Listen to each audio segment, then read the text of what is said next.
ৰাজধানী দিছপুৰৰ পৰা প্ৰায় ৩৮০ কিলোমিটাৰ দূৰত্বত অৱস্থিত সোৱণশিৰিৰ শান্ত ধাৰা আৰু অসমীয়া গ্ৰাম্য জীৱনৰ সম্পূৰ্ণ প্ৰাচুৰ্যই আশীৰ্বাদ দিয়া ভূমি উত্তৰ লখিমপুৰ।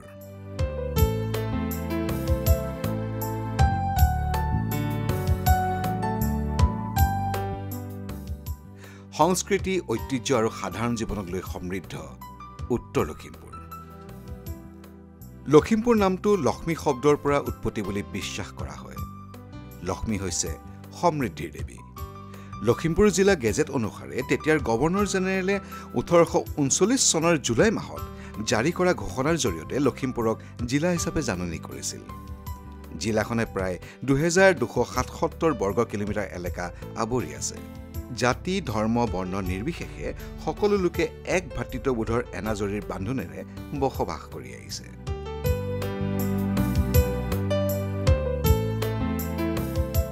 এই জিলাৰে বহুতো গাঁৱৰ মাজত এখন গাঁৱৰ নাম বিশেষভাৱে উল্লেখযোগ্য, বোচা গাঁও। উত্তৰ লখিমপুৰ চহৰৰ পৰা কেৱল 9 কিলোমিটাৰ দূৰত্বত পানীগাঁও গাঁও পঞ্চায়তৰ অন্তৰ্গত আজিৰ দিনত জিলাৰ আটাইতকৈ জনবহুল গাঁও হ'ল বোচা গাঁও। নমস্কাৰ, আজি আমি আহিছোঁ উত্তৰ লখিমপুৰতে অৱস্থিত অসমৰ এখন সৰ্ববৃহৎ গাঁও বচা গাঁৱত। আমি উত্তৰ লখিমপুৰৰ পৰা 9 কিলোমিটাৰ নিলগত আহি আমি বচা গাঁৱৰ এই মুখ্য দুৱাৰৰ ওচৰত উপস্থিত হৈছোঁহি।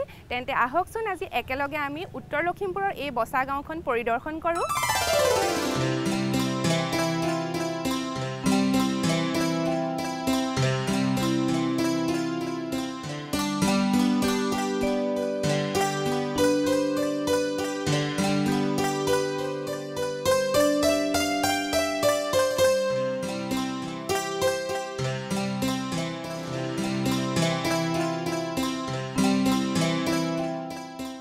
(2011 চনৰ জনগণনা অনুসৰি বোচা গাঁৱৰ কোড হৈছে 288228।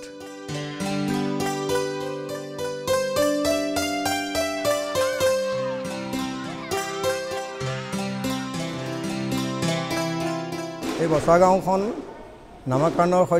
নামকৰণৰ ক্ষেত্ৰত এটা ঐতিহাসিক বৈশিষ্ট্য আছে। এই বচা গাঁওখন প্ৰতিষ্ঠাৰ হৈছিলে আহোম ৰাজত্বকালৰ, আৰু এই আহোম ৰাজত্বকালত প্ৰতিষ্ঠা হোৱা গাঁওখন, ইয়াত কিছু বচা পৰিয়াল আহি বহু ঠাইত তাৰমানে বাছি কিন্তু এই বচা গাঁৱতেই সেইসকল পৰিয়ালে বসতি স্থানৰ উপযুক্ত বুলি ভাবি ল'লে। সেয়েহে সেইসকল আমাৰ স্বনাম ধৰ্ম প্ৰতিষ্ঠাতা ব্যক্তি বচা গাঁওখনৰ নামটো তেখেতলোকে বচা গাঁও কৰি ৰাখিলে।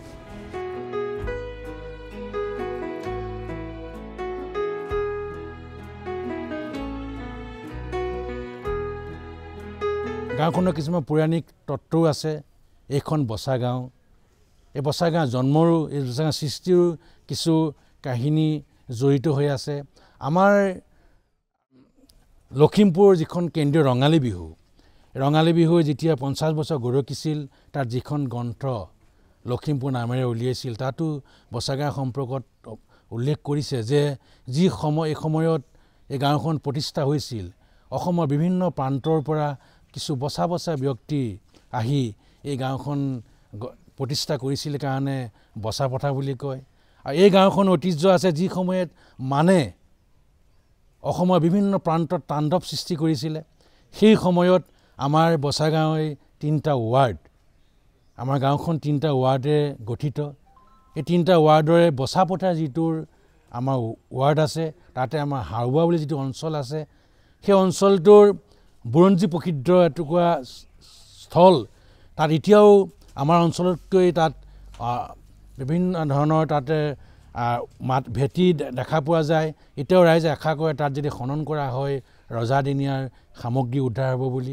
তাতেই আমাৰ হাওবুঢ়া নামৰ এজন সেই সময়ৰ এই অঞ্চলৰ তেওঁ হত্যাকৰ্তা আছিল। তেওঁৰ জৰিয়তে সেই অঞ্চলটো পৰিচালিত হৈছিলে, যাক মানুহেও ভয় কৰিছিলে।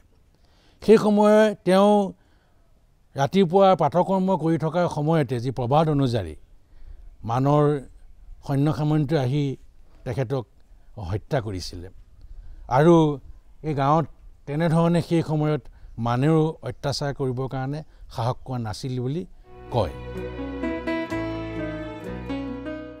সমগ্ৰ 2044.78 হেক্টৰ এলেকাত বিস্তৃত এই গাঁও সময়, ঐতিহ্য আৰু সেইসকল লোকৰ অধ্যাৱসায়েৰে নিৰ্মিত যিসকলে বাস কৰে এই বোচা গাঁৱত। আজি বোচা গাঁৱত 4,339 জন লোকে বসবাস কৰে, য'ত 2,194 জন পুৰুষ আৰু 2,145 গৰাকী মহিলা। গাঁৱৰ লিংগ অনুপাত 977, যি অসমীয়া গাঁৱৰ সামাজিক সমতাক প্ৰতিফলিত কৰে।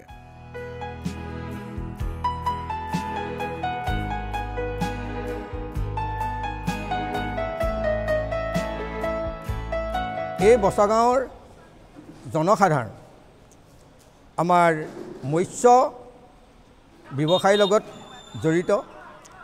এই মৎস্য ব্যৱসায়ী হিচাপে ইয়াৰ সৰহসংখ্যক ব্যক্তিয়ে কৈবৰ্ত সম্প্ৰদায়, আৰু এই কৈবৰ্ত সম্প্ৰদায়ৰ ব্যক্তিসকলৰ মাজত আমাৰ কেইঘৰমান বামুণ সম্প্ৰদায়ৰ ব্যক্তি আছে, আৰু লগতেই কেইঘৰমান আমাৰ চাহ জনজাতিৰ আমাৰ পৰিয়ালৰ ব্যক্তি আছে।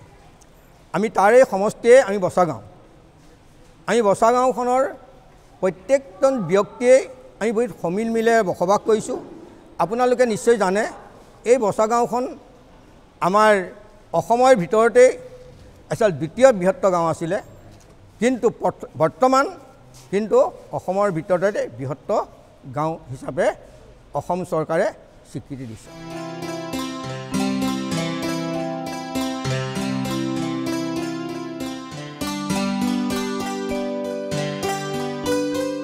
এই বচা গাঁৱত আমাৰ যি ঐতিহ্য আছে, এই ঐতিহ্য হিচাপে আমাৰ ইয়াৰ ব্যক্তিসকল আধ্যাত্মিক দিশতো বিশেষভাৱে সকলো দিশতেই সমিল মিলেৰে নিজৰ কৰ্মৰাজি ক্ষেত্ৰখনত আগবঢ়াই গৈছে আধ্যাত্মিক ধাৰণে।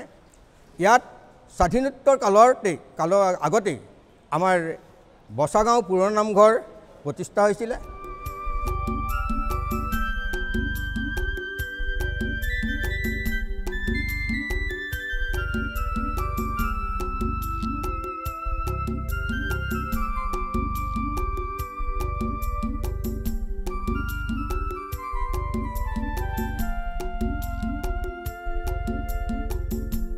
ইয়াৰ পিছতেই জনসংখ্যা অনুপাতে বাঢ়ি যোৱাত আমাৰ বচা গাঁও নতুন নামঘৰ বুলি আৰু এটা নামঘৰ প্ৰতিষ্ঠা কৰা হ'ল। কিন্তু এই নামঘৰ প্ৰতিষ্ঠা কৰাৰ দুটা হোৱা অৰ্থটো এইটো নহয় যে গাঁওখনৰ সম্প্ৰীতিটো যিটো এনাজৰী সেইডাল ছিগি গৈছে, কিন্তু তাৰ মাজে সৈতে নামঘৰ দুটা প্ৰতিষ্ঠা হোৱা নাই।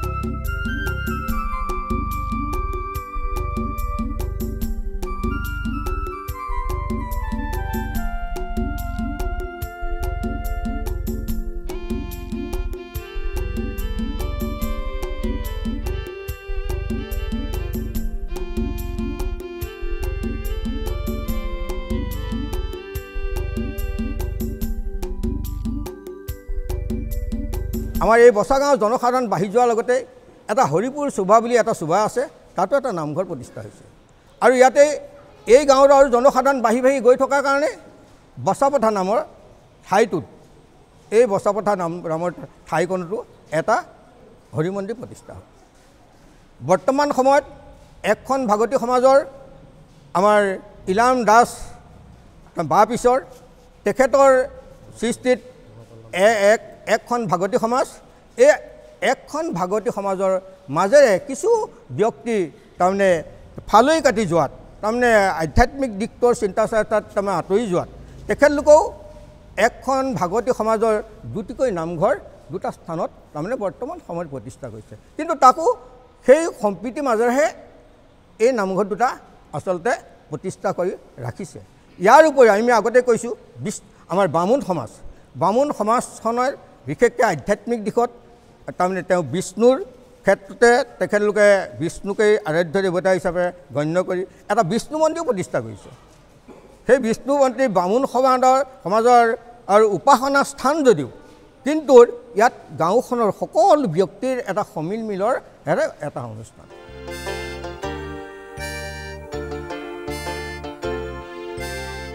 বোচা গাঁৱৰ দেৱশিশুসকল হৈছে গাঁৱৰ আগন্তুক প্ৰজন্মৰ আশা অনুভৱ। এই গাঁৱত ৩,৪৮০জন তাল শ্ৰেণীৰ বাসিন্দা আৰু ৮৫জন অনুসূচিত জাতিৰ লোক আছে। ই হৈছে সামাজিক বৈচিত্ৰ্যৰ সুস্পষ্ট চিত্ৰ।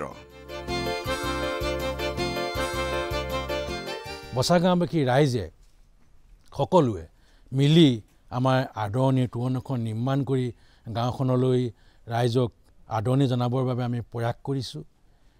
গাঁওখন এটা চিনাকি দিবৰ কাৰণে প্ৰয়াস কৰিছোঁ। ইতিমধ্যে চৰকাৰেও আমাৰ গাঁওখন আদৰ্শ গাঁও হিচাপে ঘোষণা কৰি আমাৰ কৰ্মপন্থা আগবঢ়াই আছে।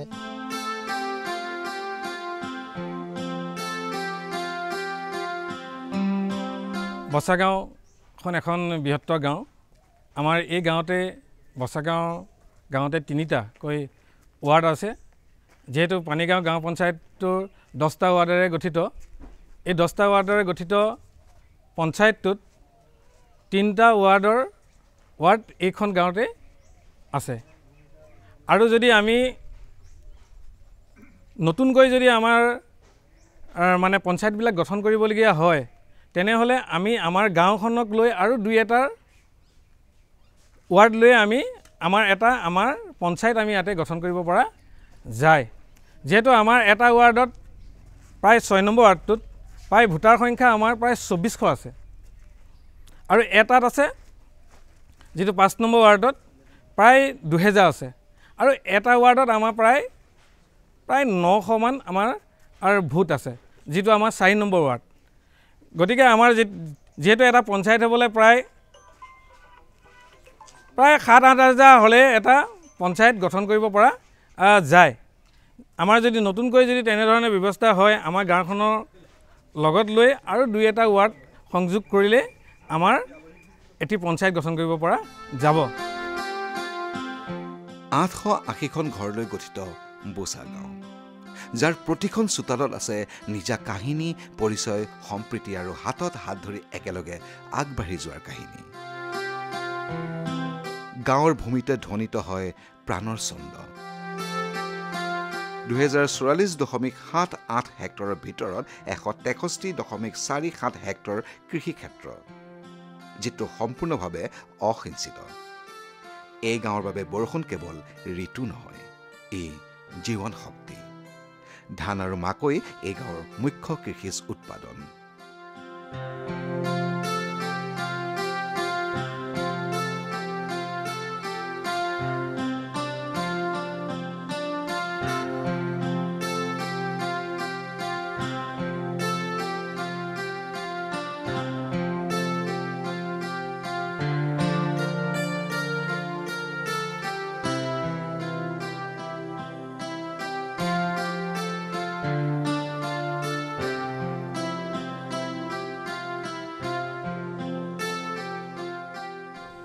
আমাৰ বচা গাঁৱৰ এই গাঁৱৰ সকলো ব্যক্তি আমাৰ মৎস্যজীৱীৰ লগতে কৃষিজীৱী।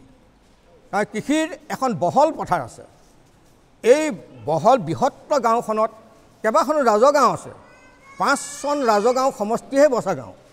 ই ইমান ডাঙৰ এটা পৰিসৰত বচা গাঁওখন।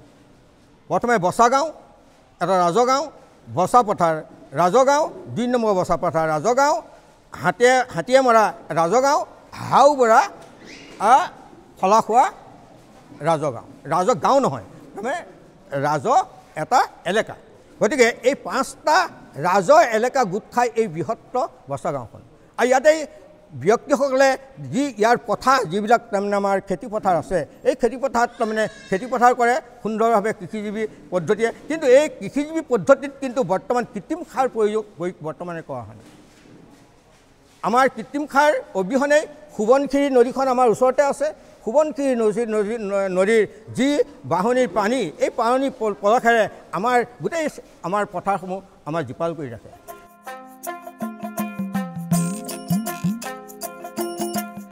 56.79 হেক্টৰ ভূমি কৃষি কাৰ্যত ব্যৱহৃত আৰু 24.52 হেক্টৰ ভূমি চিৰস্থায়ী চৰণ ভূমি গোধন আৰু গৃহস্থলীৰ অৰ্থনীতি সমৃদ্ধ কৰাত সহায়ক এই চৰণ ভূমি গাঁৱৰ আন এক স্পন্দন হৈছে নদী গাঁৱৰ বৃহৎ অংশৰ লোকসকলে মাছ ধৰা পেছাত জড়িত প্ৰজন্মতে প্ৰজন্মই এই উপাৰ্জন শিকি আগবাঢ়ি গৈছে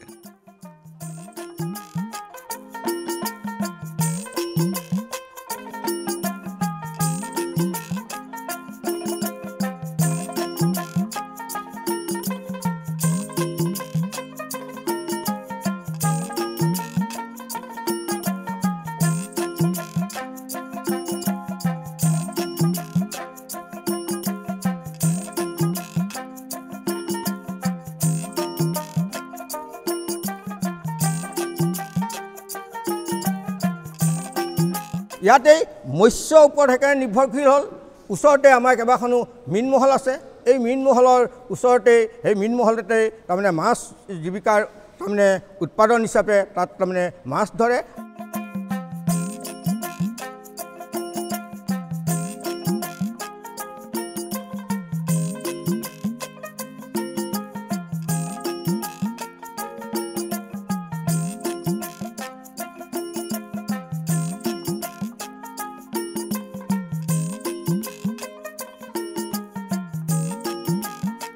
আৰু এই মাছবিলাকো আমাৰ ইয়াৰ স্থানীয় লোকসকলে আমাৰ তাৰমানে মহলৰ পৰা সংগ্ৰহ কৰি বিভিন্ন বজাৰলৈ তাৰমানে লৈ যায় এনেদৰে আমাৰ গোটেই অৰ্থসামাজিক দিশটো আমাৰ বছাগাঁও ৰাইজে এটা সুন্দৰভাৱে এটা প্ৰতিষ্ঠিত হৈ নিজৰ কৰ্মজীৱনত আগবাঢ়ি গৈছে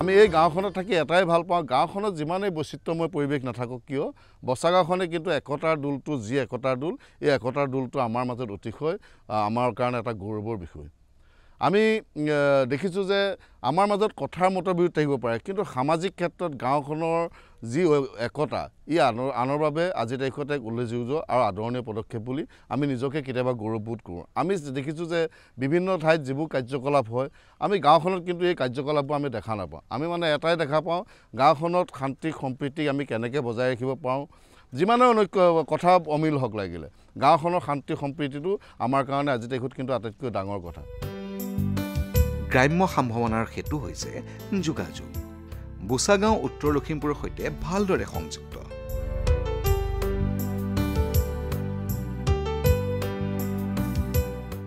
বাহন সুবিধাই লোকসকলক বজাৰ বিদ্যালয় আৰু স্বাস্থ্য কেন্দ্ৰলৈ যাবলৈ সৰ্বক্ষণতে সহায় কৰে তথাপি প্ৰাথমিক স্বাস্থ্য সেৱা গাঁৱৰ পৰা অলপ দূৰত নিখুঁত স্বাস্থ্য কেন্দ্ৰ আৰু প্ৰাথমিক স্বাস্থ্য কেন্দ্ৰ 10 কিলোমিটাৰৰ অধিক দূৰত অৱস্থিত যদিও 5 কিলোমিটাৰৰ ভিতৰত এটা স্বাস্থ্য উপকেন্দ্ৰ গাঁওবাসীৰ বাবে প্ৰাণদায়িনী।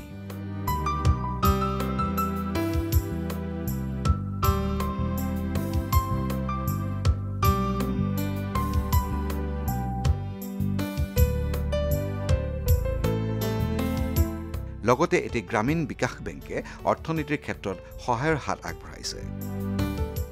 এই অঞ্চলত ডাক সেৱা আগবঢ়াইছে এটি চৰকাৰী ডাকঘৰে। আমাৰ গাঁওখন সকলো ক্ষেত্ৰতে ন্যায়ী বুলি আমি ক'ব বিচাৰোঁ। আমাৰ যিমানবিলাক গাঁৱৰ ৰাজহুৱা অনুষ্ঠান প্ৰতিষ্ঠান আছে, আমি অনুষ্ঠানবিলাক সদায় ৰাইজৰ আশীৰ্বাদত, ৰাইজৰ দান বৰঙণি পৰিচালিত হওঁ। এই কথাষাৰ অনুধাৱন কৰিয়েই আমাৰ গাঁৱৰ যিমানবিলাক ৰাজহুৱা অনুষ্ঠান আছে, সকলো ৰাজহুৱা অনুষ্ঠানে বছৰৰ মূৰত অনুষ্ঠিত হোৱা ৰাজহুৱা সভাৰ জৰিয়তে সকলো অনুষ্ঠান প্ৰতিষ্ঠানে নিজা নিজা হিচাপবোৰ দাঙি ধৰি ৰাইজৰ মাজত স্বচ্ছতাৰে আগুৱাই যাবলৈ প্ৰয়াস কৰা হয়।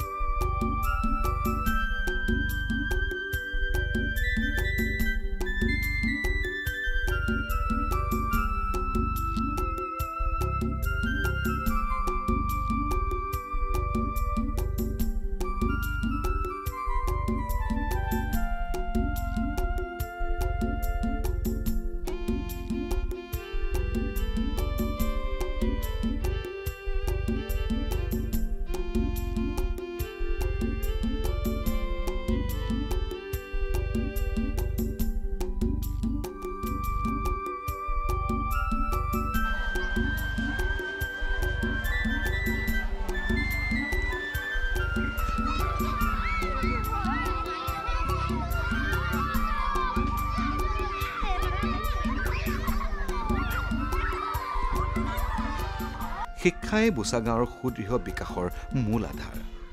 গাঁৱৰ সংযোগ ব্যৱস্থা অত্যন্ত সমৃদ্ধ।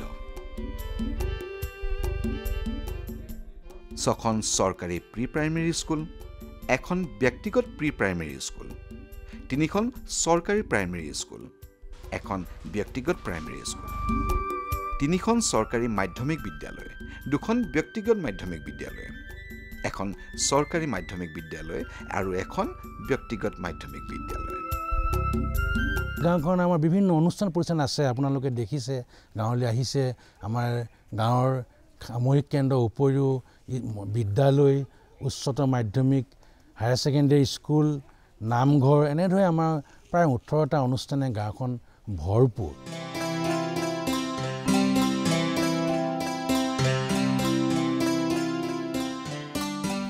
বৰ্তমান আহি এতিয়া আমি উপস্থিত হৈছোঁহি 1949 চনতে স্থাপিত হোৱা বছাগাঁও বালক প্ৰাথমিক বিদ্যালয়ৰ এয়া সন্মুখভাগত।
চনত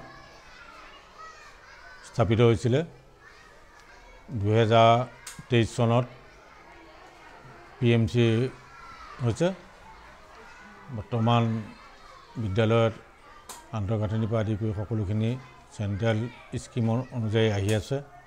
আমাৰ বিদ্যালয়ত ক শ্ৰেণীৰ পৰা 5ম শ্ৰেণীলৈকে আছে আৰু তেখেতলোকৰ যিটো ক শ্ৰেণীখিনি যিখিনি কৰিবলগীয়া আছে, চৰকাৰে 3ৰ পৰা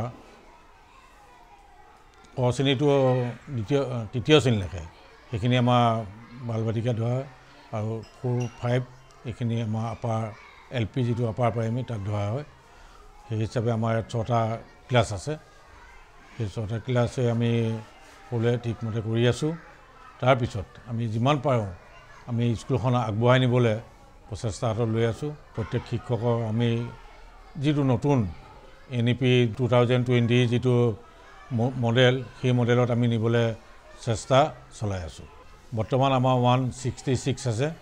পঞ্চম শ্ৰেণীত আমাৰ 36 জন আছে, চতুৰ্থ শ্ৰেণীত 14 জন আছে, তৃতীয় শ্ৰেণীত 29 জন আছে, দ্বিতীয় শ্ৰেণীত 26 জন আছে, প্ৰথম শ্ৰেণীত 24 জন আছে আৰু ক শ্ৰেণীত আমাৰ বৰ্তমান 36 জন ছাত্ৰ ছাত্ৰী আছে।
পথাৰত কান্দে জয়ে মতি হাপানৰ স্বামী বুলি আশীৰ্বাদ কৰা দূৰণিয়ে পৰা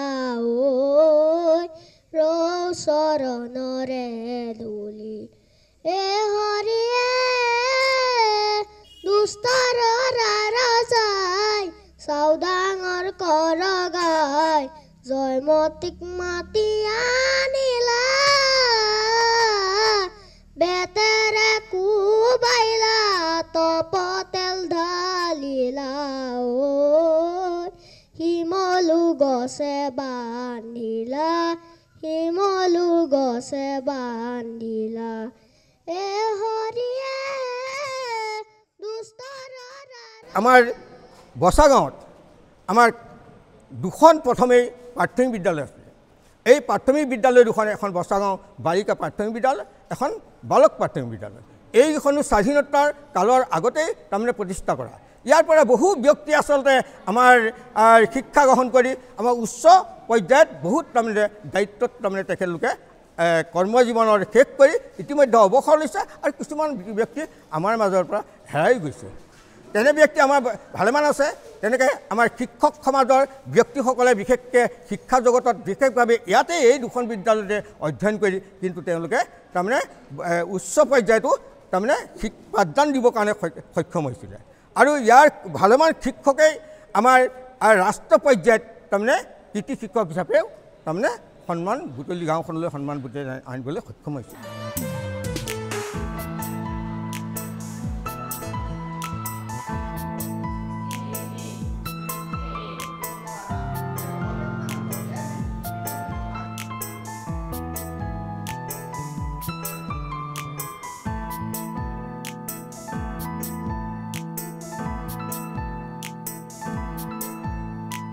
আমাৰ বিদ্যালয়খন আমাৰ গাঁৱৰ যিসকল পিতামহ প্ৰপিতামহ যিসকল শিক্ষানুৰাগী ব্যক্তি আছিল, সেইসকলে গাঁও তথা অঞ্চলৰ শিক্ষাৰ দিশৰ প্ৰতি লক্ষ্য ৰাখি উঠি অহা নৱপ্ৰজন্মৰ ভৱিষ্যত শৈক্ষিক তথা মানসিক বিকাশৰ প্ৰতি লক্ষ্য ৰাখি 1973 চনত এই বিদ্যালয়ৰ ইয়াতেই বচাগাঁও মধ্য ইংৰাজী বিদ্যালয় নামকৰণে এখন বিদ্যালয় প্ৰতিষ্ঠা কৰিছিল। আৰু সেই বিদ্যালয়খনৰ আলমতেই সেই একেই মহান ব্যক্তিসকলৰ কষ্ট আৰু চেষ্টাৰ বিনিময়ত 1982 চনত বচাগাঁও উচ্চ মাধ্যমিক বিদ্যালয়খন প্ৰতিষ্ঠা কৰা হৈছিল। আৰু সেই একে উদ্দেশ্যৰে উচ্চ শিক্ষাৰ প্ৰতি লক্ষ্য ৰাখি গাঁৱৰ তথা অঞ্চলৰ ছাত্ৰ ছাত্ৰীসকলৰ শৈক্ষিক বিকাশৰ প্ৰতি লক্ষ্য ৰাখি উচ্চ শিক্ষাৰ প্ৰতি ছাত্ৰ ছাত্ৰীসকলে যাতে অসুবিধা ভোগ কৰিব লগা নহয় তাৰ প্ৰতি লক্ষ্য ৰাখি 1999 চনত আমাৰ বছাগাঁও উচ্চতৰ মাধ্যমিক বিদ্যালয়খনি প্ৰতিষ্ঠা কৰা হৈছিল। এই বিদ্যালয়খনিয়ে প্ৰতিষ্ঠা কালৰে পৰা এই গাঁও তথা অঞ্চলৰ ছাত্ৰ ছাত্ৰীসকলৰ শৈক্ষিক মানসিক বৌদ্ধিক বিকাশৰ প্ৰতি সদায় সেৱা আগবঢ়াই আহিছে। ইয়াৰ শিক্ষাগুৰুসকলে কৰ্মচাৰীবৃন্দ সদায় বিদ্যালয়খনৰ প্ৰগতিৰ পথত নিজকে আত্মনিয়োগ কৰি আহিছে আৰু আমাৰ এই বিদ্যালয়খনত বৰ্তমান মুঠ 21জন শিক্ষক কৰ্মচাৰী আছে হায়াৰ ছেকেণ্ডেৰী আৰু হাইস্কুল মিলাই। ইতিমধ্যে মধ্য ইংৰাজী বিদ্যালয়খন হাইস্কুলৰ লগত এমালগেমেশ্যন হৈছে 2017 চনত। বৰ্তমান ছাত্ৰ ছাত্ৰীৰ সংখ্যা হৈছে মুঠ 270জন। তাতে বিভিন্ন আমাৰ বিশেষকৈ ইয়াত অনুসূচিত জাতি কৈৱৰ্ত সম্প্ৰদায়ৰ ছাত্ৰ ছাত্ৰীৰ সংখ্যা বেছি, তাৰ লগতে অনুসূচিত জনজাতি আৰু সাধাৰণ বৰ্গৰ ছাত্ৰ ছাত্ৰীও আমাৰ বিদ্যালয়খনত অধ্যয়ন কৰি আছে। কোনে জানে তোমাৰ সপোন হ'বনে পূৰণ, আকাশতে থকা জনে লিখে কপালৰ লিখন, কি ৰঙেৰে ছবি আঁকি কোনে সজাই জীৱন, আকাশতে থকা জনে লিখে কপালৰ লিখন। ৰৈ ৰৈ বিনালে নিশায়ে বিনালে, ৰাতিপুৱাবলে কিমান পৰ, ডাৱৰে ডাৱৰে এন্ধাৰে সিপাৰে, জেউতি লুকালে অসীমত, নভবা কথাও হঠাতে হৈ চাগে, বায়ু হেৰুৱালো বুজি পোৱাৰ আগতে, ৰৈ ৰৈ বিনালে নিশায়ে বিনালে, ৰাতিপুৱাব কেতিয়া, ডাৱৰে ডাৱৰে আন্ধাৰে সিপাৰে, জেউতিও নাইকিয়া। এই দুখন বিদ্যালয়ৰ উপৰিও কিন্তু আমাৰ ইয়াৰ পিছতেই আমি এখন মধ্য ইংৰাজী বিদ্যালয় প্ৰতিষ্ঠা হৈছে। সেই মধ্য ইংৰাজী বিদ্যালয় বছাগাঁৱতে ৰাইজে প্ৰতিষ্ঠা কৰিছে। তাৰ উপৰিও বছাগাঁও উচ্চ মাধ্যমিক বিদ্যালয় প্ৰতিষ্ঠা কৰিছে আৰু উচ্চ মাধ্যমিক বিদ্যালয়ৰ লগত এতিয়া পাৰিশীকৰণ এইবিলাক বিদ্যালয়। কিন্তু তাৰ লগতে 1999 চনত এখন তাৰমানে উচ্চতৰ মাধ্যমিক প্ৰতিষ্ঠা কৰিছে। কিন্তু বিদ্যালয়খন আজিলৈকে পাৰিশীকৰণ নহ'লে, তাৰ কাৰণে আমি তাৰমানে বছাগাঁৱৰ ৰাইজ আমি বহুত দুখিত। গতিকে সেই বিদ্যালয়খন আমি আশা কৰোঁ চৰকাৰৰ পৰা যে আমাৰ উন্নয়ন ভালমান হৈছে, কিন্তু উন্নয়নৰ মাজত তাৰমানে সেই পাৰিশীকৰণ ব্যৱস্থাৰ মাজেৰে যদি কয়, আমাৰ যিসকল তাৰমানে আমাৰ এই অনুষ্ঠানটোৰ তাৰমানে গৌৰৱ তাৰমানে উজ্জ্বলিত হ'ব বছাগাঁৱৰ, আৰু লগতে তাৰমানে আমাৰ এই যিসকল ইয়াৰ পৰা বহুত ছাত্ৰ ছাত্ৰী ওলাই গৈছে সেই উচ্চতৰ মাধ্যমিক বিদ্যালয়ৰ পৰা, আৰু উচ্চতৰ বিদ্যালয় ওলাই গৈ তাৰমানে ইতিমধ্যে ভাল ভাল তাৰমানে চৰকাৰী বিষয়া কৰ্মচাৰী হিচাপে আত্মপ্ৰকাশ কৰিছে।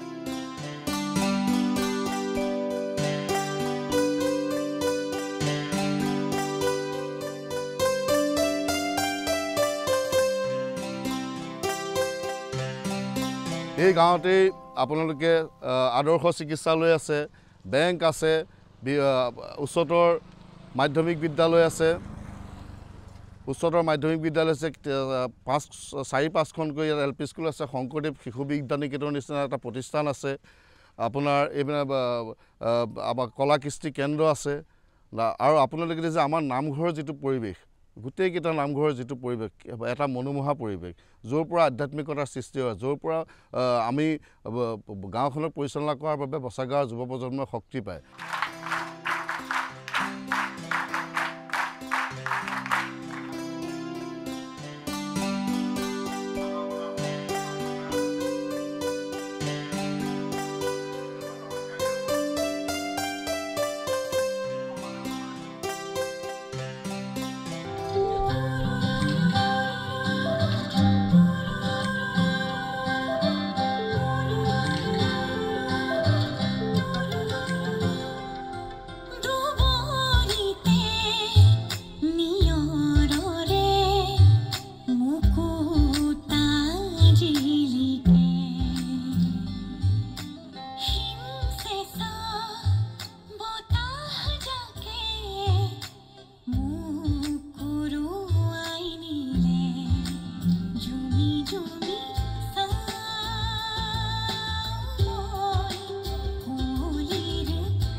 কেইবাখনো বিদ্যালয় সময়ৰ সৈতে উন্নীত একত্ৰিত বা পুনৰ্গঠিত হৈছে যাতে প্ৰতিটো শিশুৱে শিক্ষাৰ আধাৰ লাভ কৰিব পাৰে গাঁৱৰ সাক্ষৰতাৰ হাৰ ৭২.৯৪%, য'ত পুৰুষৰ সাক্ষৰতা ৭৭.৮০% আৰু মহিলা সাক্ষৰতা ৬৭.৯৭%।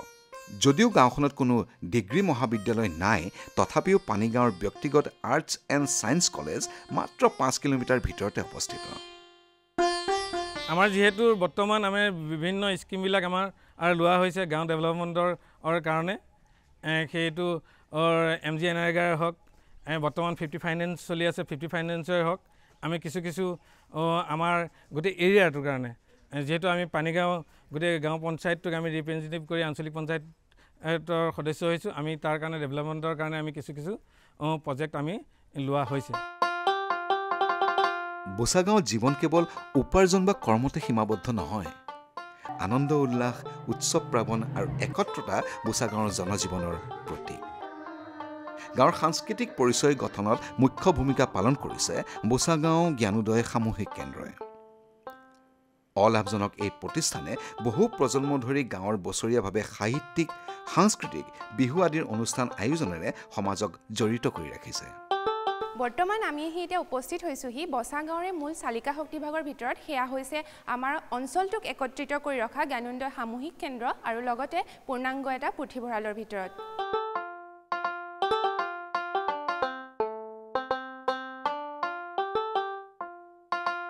বচাগাঁও জ্ঞানোদয় সামূহিক কেন্দ্ৰৰ যিটো আমাৰ বচাগাঁও প্ৰাণ কেন্দ্ৰ এই অনুষ্ঠানটিয়ে আমাৰ পূৰ্বপুৰুষসকলে আমাৰ পিতামহসকলে তেখেতলোকে বচাগাঁও সকলো দিশ চালি জাৰি চাই সামাজিক অৰ্থনৈতিক ৰাজনৈতিক সকলো দিশ সাঙুৰি গাঁওখন আগুৱাই লৈ যাবৰ বাবে 1949 চনত বচাগাঁও জ্ঞানোদয় সামূহিক কেন্দ্ৰৰ এই অনুষ্ঠানটি প্ৰতিষ্ঠা কৰিছিল।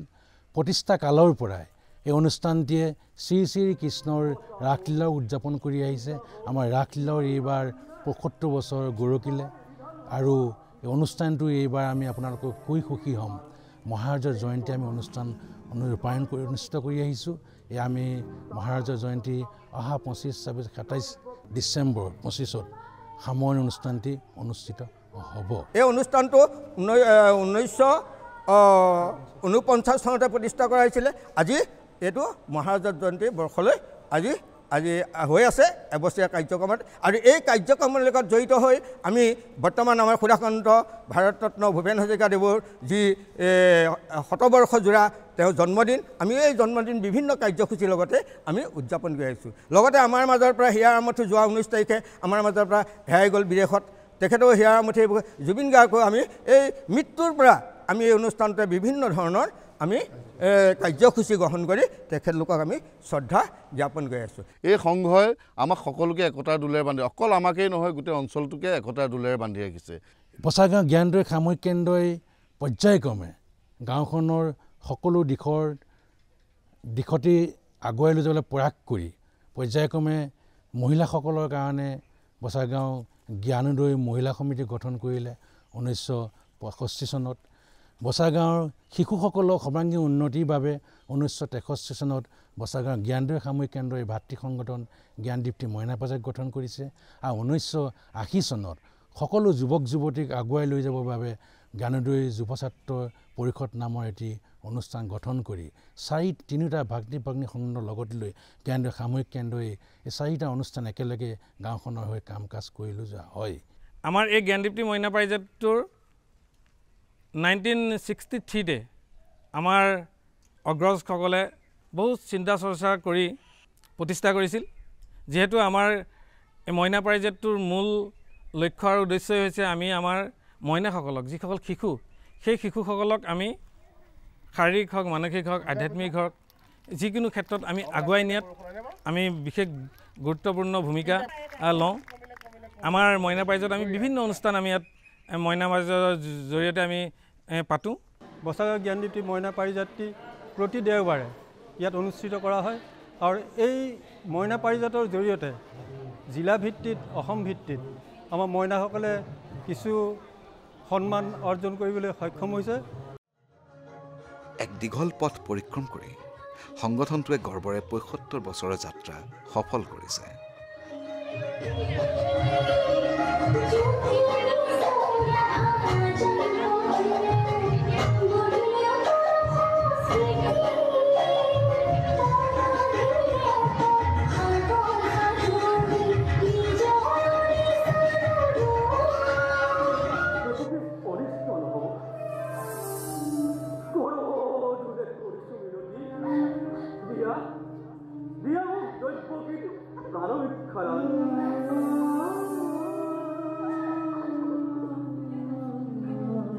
আমি কৈ আৰু এটা কথা সুখী হ'ম, লখিমপুৰ জিলাৰ ভিতৰত আমাৰ জ্ঞানোদয় সামূহিক কেন্দ্ৰ এইবাৰ হয়তো বেচৰকাৰী অনুষ্ঠান আমি বেলকনিও আমাৰ এইবাৰ প্ৰথমবাৰ কাৰণে আমি আমাৰ বেলকনিৰ ব্যৱস্থাও আৰম্ভ কৰা হৈছে। এইবাৰ ৰাস ৰাইজে বেলকনিৰ আমাৰ সংঘৰ আসনৰ পৰাও ৰাইজে ৰাস উপভোগ কৰিব পাৰিছে।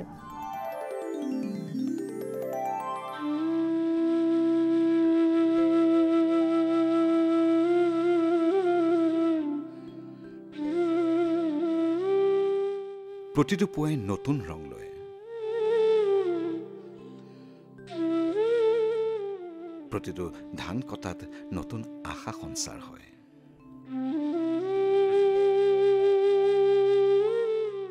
প্ৰতিটো শিশুৰ হাঁহিত ভৱিষ্যতৰ প্ৰতিশ্ৰুতি।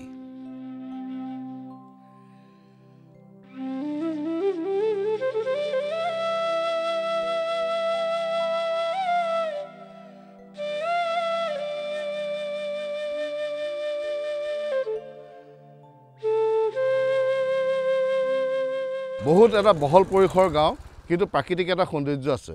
কিমান এটা ধুনীয়া পৰিৱেশ, সেউজীয়াৰ মাজত থকা এখন গাঁও, যি গাঁৱত কৃত্ৰিমতা নাই। এই কৃত্ৰিমতা নোহোৱাকৈ আমি গাঁওখন পৰিচালনা কৰিব বিচাৰিছোঁ।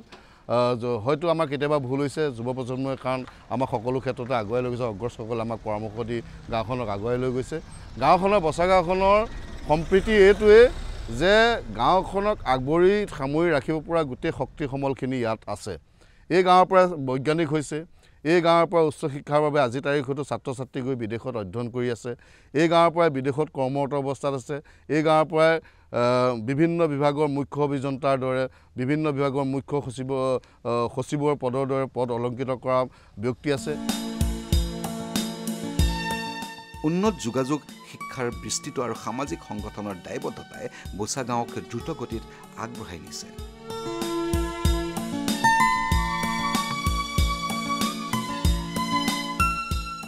নতুনকৈ নাওবৈচা বিধানসভাৰ সমষ্টিৰ অন্তৰ্গত হোৱাত বোচা গাঁৱত বিকাশৰ অধিক সম্ভাৱনাৰ সৃষ্টি কৰিছে। সম্ভাৱনাৰ সৃষ্টি হৈছে উন্নত সম্পদ, শক্তিশালী প্ৰতিনিধিত্ব আৰু অধিক অধিকাৰৰ।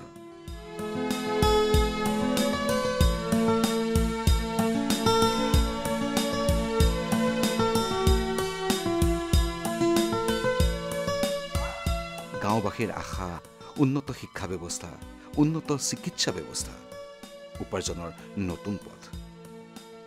আৰু গাঁওবাসীয়ে বিশ্বাস কৰে একেলগে কাম, একেলগে আগবঢ়া আৰু নিজৰ পৰিচয় অটুট ৰখা। অসমৰ ভিতৰতে জনসংখ্যা আৰু আকাৰৰ তুলনাত এখন ডাঙৰ গাঁও, গছ বন তৰুলতা শস্য ফল ফুলেৰে ভৰা এখন শুৱনি গাঁও। এই গাঁওখনত আজি জনসংখ্যাৰ ভিত্তিত আমাৰ পানীগাঁও পঞ্চায়তৰ ভিতৰত 3টা ৱাৰ্ডৰ সন্নিৱিষ্ট এখন গাঁও।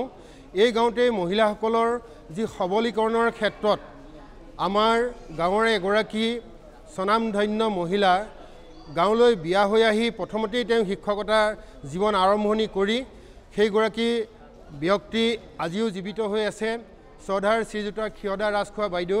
সেই বাইদেউ নেতৃত্বতেই মহিলাসকলক শিক্ষাৰ ক্ষেত্ৰত সবলীকৰণৰ ক্ষেত্ৰত যথেষ্টখিনি আগবঢ়াই থৈ অৰিহণা আছে।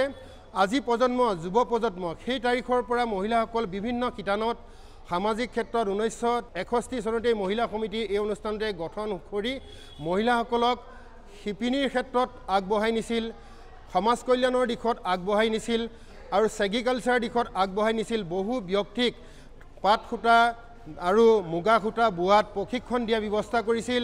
বহু ব্যক্তিক আৰু অন্যান্য কাপোৰ বোৱাৰ ক্ষেত্ৰত অৰিহণা আগবঢ়াইছিল। সমাজ কল্যাণ বিভাগৰ পৰা শিশু খাদ্য আনি মহিলাসকলক সবলীকৰণৰ ক্ষেত্ৰত যোগান ধৰিছিল।